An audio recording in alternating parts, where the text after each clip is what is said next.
Hello guys, this is the Tech from Down Under. Today I'm going to be doing a video and it is all about guitarists from bands, some big bands, some smaller bands, their solo projects. Some you may not know about and some you probably do, but I'll be showing just what I own in my collection. Starting off, I've got a great one to show you, and that is from guitarist Vinnie Moore. So this solo project was released in '86. My copy here is on Roadrunner Records. It's Vinnie Moore, Mind's Eye. So he played on the first Vicious Rumours album. A member of the hard rock band UFO. In the late 80s, at just 21, there he is, looking all youthful. He sealed his reputation as a major shredder by putting out this album, and just awesome force of nature on here. He shreds his heart out on here. A great shred album to own. So yeah, that's my first pick. You know, nice vinyl there, Roadrunner.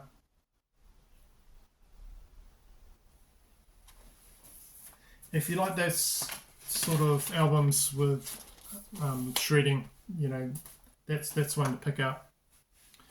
Next one is I've got to talk about Richie Sambora from Bon Jovi, of course, the lead guitarist. He bowed out from the band in 2013, quit the band, but before then he's got at least 3 albums to his name. So I picked one of them to listen to, his 1991 solo album, and it's called Stranger in Town. I like that one. Bluesy rock, kind of different from Bon Jovi in that he gets more bluesier than they probably would.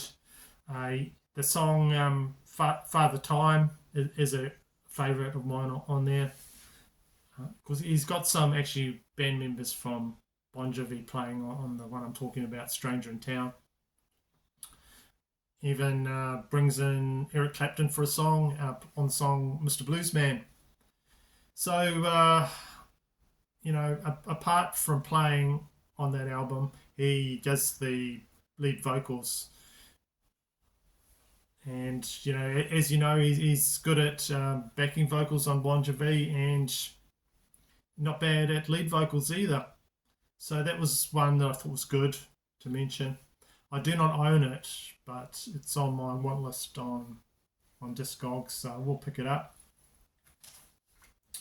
Next one I want to show you, I got a lot of shit when I showed this in one of my earlier YouTube videos.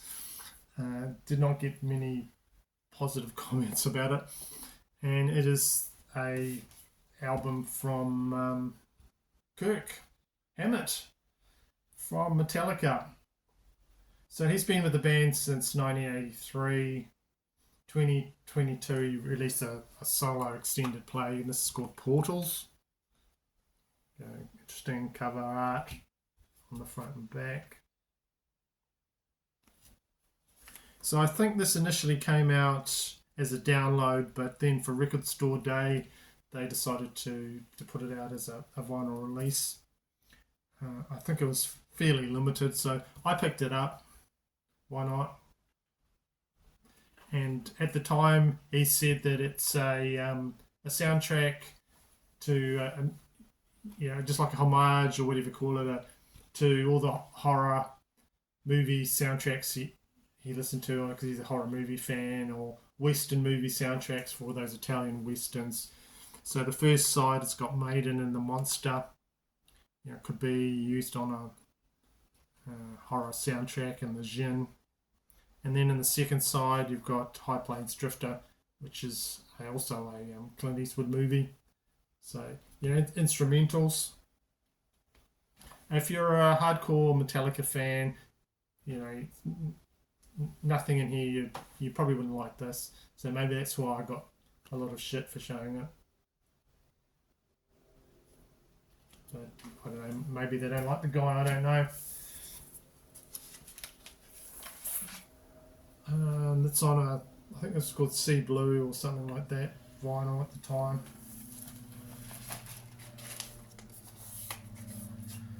Next one is a British bass player, and he's got his own band, well, a couple of bands, I think. One's a covers band, Royal Machines, and he's also in the band Circus Diablo. And he's also a member of Billy Idol's band, and that is Billy Morrison there. And this is a solo project, the Morrison Project, from 2024. I think it's got a, yep, there you go. This is a picture in the gatefold. Not a bad gatefold there. Looking on the back, of course, you've got Ozzy Osbourne on here, and Steve Stevens, Billy Idol and Steve Stevens, Linda Perry, Corey Taylor, Steve Vai. So a few big names on here. But this is sort of late recordings of Ozzy Osbourne as well. So it's worth it just for that, for the song Crack Cocaine, got Ozzy on it. And you can also get that song Crack Cocaine. It's worth getting. There's a picture disc out, a double-sided, A-sided picture disc that's pretty cool. I don't know why I haven't bought that yet. It's been on my list to buy for a while. And the one of the A-sides is that song Crack Cocaine with Billy, Ozzy, Steve Stevens. And then on the one of the other song on it is a good song. I actually prefer it to the song Crack Cocaine, and it's called Gods of Rock and Roll. So if you want a nice souvenir of some of the last songs of Ozzy, that I recommend that get that picture disc. It's got a couple of good songs on it. If I was to describe this album, maybe it would be like your third least favorite Ozzy album, something like that. When I listen to it, I sort of think of that. It's not up there as being great, but like your third or fourth least favorite Ozzy album, something towards that sort of feeling I get when I listen to the thing. Next off, I've got an album by the lead guitarist and co-founder of Motley Crue until he left them in 2022. That's Mick Mars, The Other Side of Mars, his solo album. And this came out on his own label there in 2024.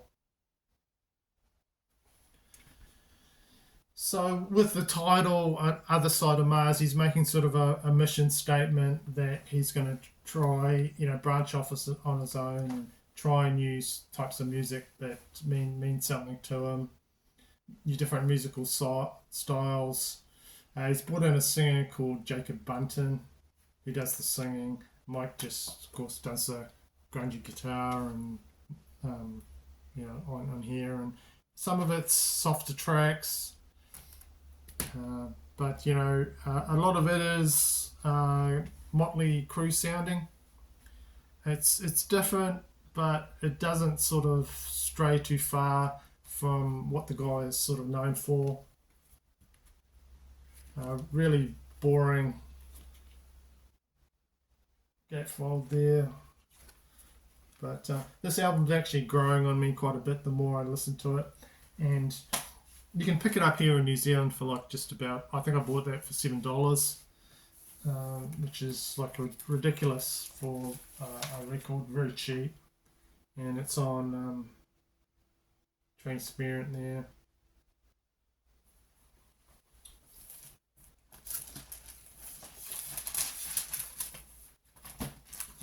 Yeah. Okay, next one I'm going to talk about is John 5. So he was a replacement for Mick, who I've just shown, and Motley Crue. When Mick left, he jumped into his spot, John Five, that is. He's a solo artist in his own right. Was it over 10? I think he's got over 10 guitar albums on his own. He's known for being the guitarist for Rob Zombie, Marilyn Manson. I think that's where he got his name. Marilyn gave him the name John Five because he was like the fifth guitarist to play or something for him, something like that. So the one I listened to, I streamed, but I don't own, is his 2021 album Sinner.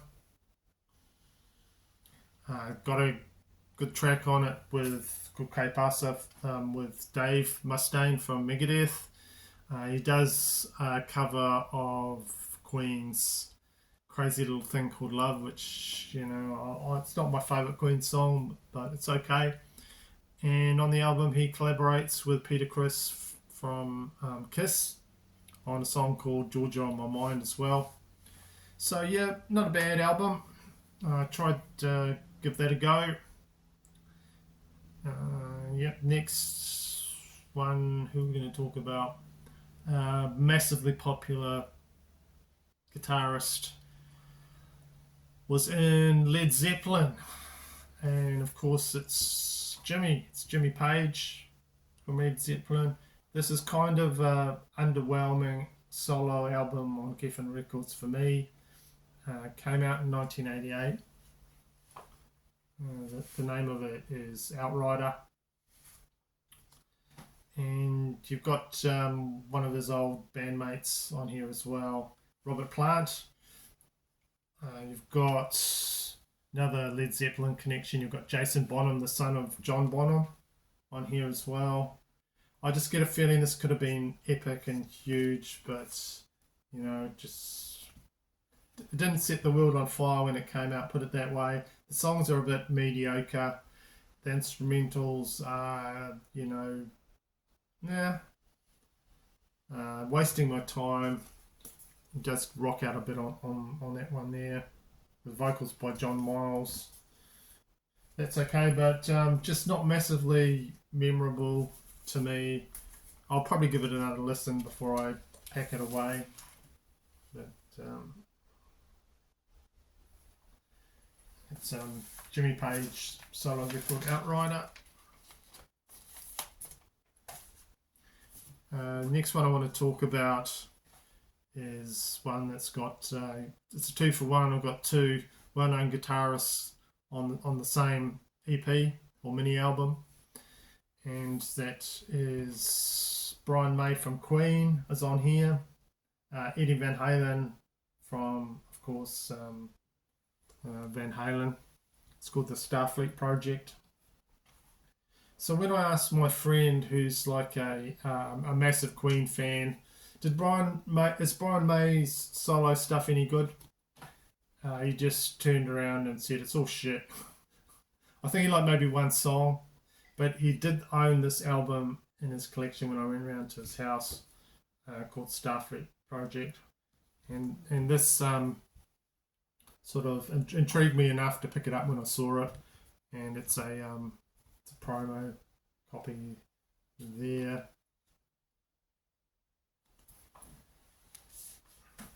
So what it is, it's basically Brian May from Queen and Friends.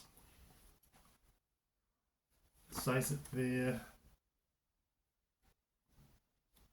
So he does a cover of the theme song from a kids' sci-fi British, I think it's a British show, I don't know, I might be wrong, called Starfleet, that him and his young son used to watch on a Saturday morning, and for whatever reason the theme song just stuck in his head, and he thought I could do a good version of that if I've given the chance. So that's what he brought to the table, and he got Eddie Van Halen down and some other collaborators to do a version of that.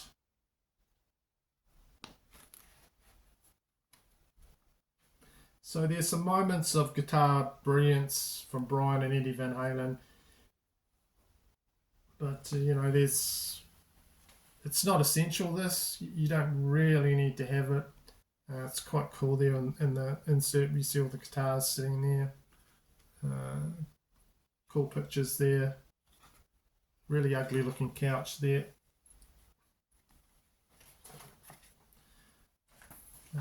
Show them. So 2 songs on the first side, one long blues jam on the second side.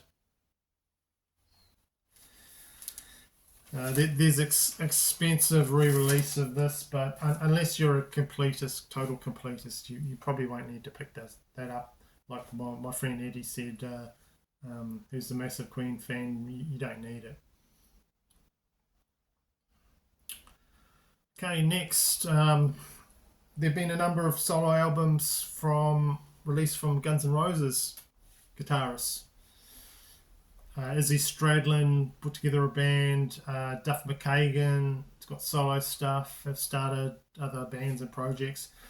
But of course, I'm going to talk about the other guitarist in the band, and that is Sol Hudson. Slash. If you were to count them all, I think he's released the most.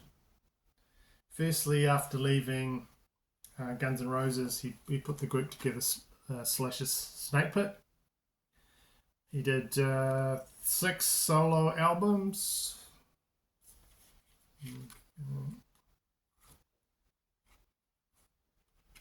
And he's a co-founder of supergroup Velvet Revolver. Now, I have seen him play in New Zealand with Miles Kennedy from Alter Bridge. It was in a really small venue. I really wanted to go. I took my wife with me. We went along. But at the time, my work was being total assholes. You could not apply for any leave. I had like hundreds of hours owing because every time I'd apply for leave, I'd get knocked back. But I was determined I was going to go to that show. And so I just called in sick. And I just crossed my fingers. I thought, I hope I don't see any people there from work. I actually saw, I think, about 2 or 3 people there from work. But nobody said anything. They kept their traps shut because I'd called in sick for that day. But I wasn't sick. I was just wanting to go to that concert. Really good concert. Really enjoyed it. And you could see Slash close up. You could talk to him, whatever you like, just in a small venue. Really cool. And the startup group, the warm-up group, if you know New Zealand bands, was Devil Skin, which was really cool. So that was a good night. Lastly, just want to talk about a favourite of mine. I won't go on too much about him because I'll talk about him a bit on my channel, and that is Steve Stevens, and his long-time songwriting, guitar playing collaborator of Billy Idol. Been there since the 80s. There. This is his album Memory Crash. This is all his own work. Picture there. Mostly instrumental stuff. He has some help on here from Doug Pinnick from King's X and Brian Tichy. Cool picture there of him having a break. So he's got his guitar effects on here that he's known for. I like the cover that he does of Robin Trower's Day of the Eagle. His vocals in that.